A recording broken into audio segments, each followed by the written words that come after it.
प्रायोजक है Dagru Seth jewellers, GM road near radio station.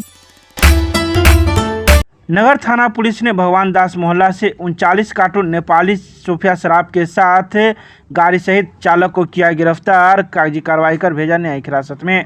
नगर थाना पुलिस ने भगवान दास मोहल्ले से भारी मात्रा में नेपाली सूफिया शराब के साथ एक सेंट्रो कार को भी जब्त कर लिया। इसका नंबर WB06C2905 है। वहीं इसके चालक का नाम धनवीर कुमार है, जिसके पिता का नाम दुखी यादव है, जो फुलपरास पुरवारी टोला वार्ड नंबर 10 थाना फुलपरास जिला मधुबनी का रहने वाला है। तो वहीं इस बारे में पुलिस ने मामला दर्ज करते हुए जानकारी दी है कि यह शराब भगवान दास मोहल्ला के रहने वाले रामचंद्र शर्मा के घर के सामने सड़क पर सचिन राम, जिसके पिता का नाम प्रोफेसर पवन राम है, जो भगवान दास मोहल्ला का ही रहने वाला है, एक बंगाल नंबर काले रंग के सेंट्रो कार में काफ़ी मात्रा में शराब मंगवाया था तथा छुपाने की हेतु अपने घर ले जाने के फिराक में था। जैसे ही मौके पर पुलिस पहुंची तो चालक के बगल में बैठा एक अन्य व्यक्ति पुलिस को चकमा देकर भागने में सफल रहा। तो वहीं पुलिस ने गाड़ी को घेर लिया और चालक को गिरफ्तार कर लिया, जिसके बाद पुलिस ने कागजी कार्रवाई करते हुए चालक को न्यायिक हिरासत में भेज दिया। समस्तीपुर रेल मंडल ने 17 कर्मियों के बीच में 5 करोड़ 97 लाख रुपए की राशि की वितरित। समस्तीपुर रेल मंडल में जून 2023 में कुल 17 रेल कर्मी 30 जून को रेल सेवा से सेवानिवृत्त हुए। तो वहीं इस अवसर पर एक कार्यक्रम का आयोजन किया गया, जिसकी अध्यक्षता समस्तीपुर रेल मंडल के रेल प्रबंधक आलोक अग्रवाल के द्वारा की गई, जिसमें रेलवे बोर्ड के गो ग्रीन इनिशिएटिव के अंतर्गत पेपरलेस कार्य को बढ़ावा देने के उद्देश्य से सभी कर्मचारियों को HRMS मॉड्यूल के माध्यम से सेवानिवृत्त किए जाने का निर्णय लिया गया। इस निर्देशों को 100% अनुपालन करते हुए 30 जून को समस्तीपुर मंडल से सेवानिवृत्त होने वाले सभी 17 कर्मियों के समापक भुगतान के सभी मामले HRMS मॉड्यूल के माध्यम से निष्पादित किए गए हैं।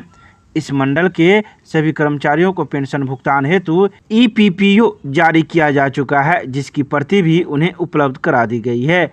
EPPO जारी होने से अब सेवानिवृत्त रेलकर्मी को पेंशन का भुगतान सेवानिवृत्त के अगले माह से ही प्रारंभ हो जाएगा।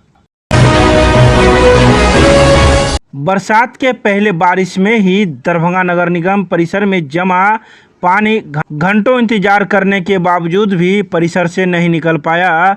वर्षा का पानी। शुक्रवार को दरभंगा नगर निगम परिसर में वर्षा का पानी जमा हुआ दिखने को मिला। बता दें कि बरसात की पहली झलक है, जिसमें दरभंगा नगर निगम परिसर डूबता हुआ नजर आया।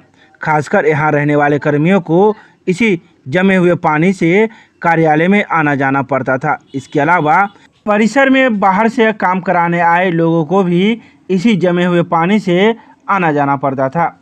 जब इस संदर्भ में उपनगर आयुक्त सुधांशु सिन्हा से बात की गई तो उन्होंने कहा कि हमारा परिसर लो लैंड में है, जिस वजह से यहाँ पानी जम जाता है और लोगों को परेशानी होती है। इस संबंध में हम लोग नगर आयुक्त को पत्र लिखे हैं ताकि इस जगह को ऊंचा कराया जा सके। तो वहीं इस संदर्भ में वार्ड नंबर 19 के पूर्व पार्षद दरभंगा नगर निगम शुक्रवार को पहुंचे, जहां उन्होंने इस पानी को देखते हुए कहा कि 5 साल पहले जब हम पार्षद थे तो यही हालात थे, अब 5 साल बाद भी नगर निगम का यही हालात है। कहीं न कहीं नगर निगम प्रशासन पूर्ण रूप से दोषी है, क्योंकि वो अपने परिसर को सही ढंग से नहीं रख सकता है। जो परिसर को सही ढंग से नहीं रख सकता है, वह शहर के जल जमाव की समस्या को कैसे दूर करेंगे। आखिर कहीं न कहीं नगर निगम की साफ सफाई की पोल खुलती हुई बरसात की पहली झलक में देखने को मिली। जैसा कि आपको मालूम है कि नगर निगम जो परिसर है वो एक लो लाइन एरिया है, और जब यहाँ बारिश होती है तो टावर है, इसके आसपास का एरिया का पानी यहीं पे आके जमा हो जाता है। हालांकि इसके लिए हम लोग का नाला पूरी तरह साफ है, वहाँ से धीरे धीरे पानी निकल रहा है। उम्मीद है कि अगले 1-2 घंटे में पानी निकल जाएगा। तो इसका अगर कारण देखिएगा तो जोग्राफिकल कारण है, क्योंकि लो लाइन एरिया है, आसपास का जो क्षेत्र है इससे ऊंचा है, जिसके कारण यहाँ पे पानी लगता है।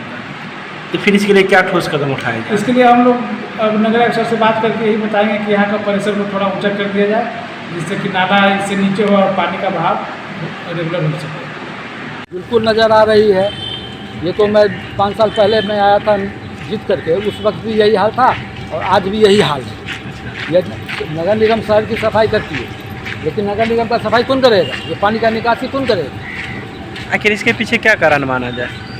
कारण क्या है? यहाँ की लापरवाही है नगर निगम की, और क्या। मैं तो 5 साल से देख रहा हूँ लापरवाही है यहाँ। तो जो स्थिति पहले थी वो वही स्थिति अभी भी है। स्थिति में जरा सा किसका दोष है? यहाँ का प्रशासनिक पदाधिकारी का और किनका दोष रहेगा? देखेंगे वही ना, नगर की सफाई देखते हैं कि यहाँ की भी सफाई देखनी चाहिए ना। पानी की निकासी कैसे होगी? अभी तो ये बरसात की पहली झलक है। पहली झलक है। जैसे रोड वार्ड में रोड नाला का टेंडर निकालते हैं, वैसे इनका भी नगर निगम का भी टेंडर निकाले कि पानी जमा ना हो, कि क्या व्यवस्था लगेगा नहीं लगेगा, ये काम करना चाहिए ना। यहाँ के इंजीनियर करेंगे, पदाधिकारी करेंगे, सब सोए हुए हैं। पोल खुलती हुई नजर आ रही है। बिल्कुल नज़र आ रही है। 5 साल भी पहले यही स्थिति थी, आज भी वही स्थिति में देख रहा हूँ। क्या नाम? मेरा नाम सुबोध कुमार विश्वकर्मा। किस वार्ड के पार्षद रहे? 19 वार्ड। विद्यापति सेवा संस्थान के द्वारा श्रद्धांजलि सभा का किया गया आयोजन। कवि दिनेश झा को दिया गया श्रद्धांजलि। मिथिला विभूति व मिथिला रत्न सहित अनेक विशिष्ट सम्मानोपाधि से सम्मानित एवं डॉक्टर कवि नामोपाधि से अलंकृत वरिष्ठ मैथिली सेवी दिनेश झा के निधन पर विद्यापति सेवा संस्थान ने शुक्रवार को शोक सभा जताया।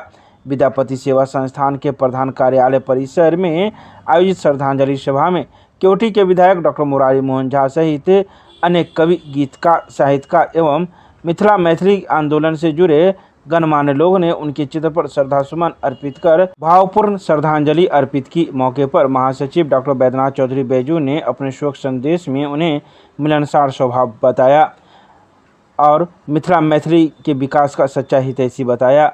उन्होंने कहा कि जीवन पर्यंत मिथिला मैथिली के हित चिंतन में लगे रहने वाले दिनेश झा बहुगुण संपन्न व्यक्ति थे। उनके निधन से हमने एक संवेदनशील मैथिली सेवी को समय से पहले खो दिया।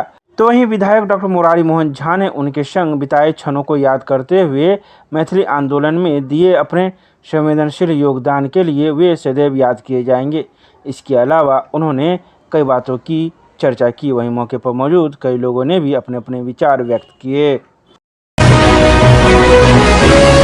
विश्वविद्यालय थाने में दर्ज मामले में फरार चल रहे 2 अभियुक्त को विश्वविद्यालय थाना पुलिस ने किया गिरफ्तार। कागजी कार्रवाई कर भेजा न्यायिक हिरासत में। विश्वविद्यालय थाना में दर्ज मामले में फरार चल रहे 2 अभियुक्त को पुलिस ने गिरफ्तार किया है। गिरफ्तार अभियुक्त का नाम लालू कुमार यादव, पिता का नाम राम प्रवेश राय है, जो बेला मोहल्ले का रहने वाला है। तो वहीं दूसरे अभियुक्त का नाम रमेश सहनी है। इसके पिता का नाम अशोक सहनी है, जो आजमनगर का रहने वाला है। तो वहीं पुलिस ने इसके घर से एक चोरी का टीवी बरामद किया है, जिसके बाद पुलिस दोनों अभियुक्त को कागजी कार्रवाई करते हुए इसे न्यायिक हिरासत में भेज दिया। विश्वविद्यालय थाना पुलिस ने शराब के नशे में हंगामा कर रहे 2 अभियुक्त को अलग अलग जगह से किया गिरफ्तार। कागजी कार्रवाई कर भेजा न्यायिक हिरासत में। शुक्रवार को विश्वविद्यालय थाना पुलिस ने नशे की हालत में गिरफ्तार हुए 2 लोगों को न्यायिक हिरासत में भेज दिया। वहीं गिरफ्तार अभियुक्त का नाम राम कुमार यादव, पिता का नाम सुखदेव यादव है, जो मझियावा गांव का रहने वाला है। वहीं दूसरे अभियुक्त का नाम पशुपति मिश्रा, पिता का नाम महाकांत मिश्रा है, जो मबीओपी थाना क्षेत्र के अंतर्गत चतरिया का रहने वाला है। दोनों को पुलिस ने नशे की हालत में गिरफ्तार किया था, जहां उसे कागजी कार्रवाई करते हुए न्यायिक हिरासत में भेज दिया गया।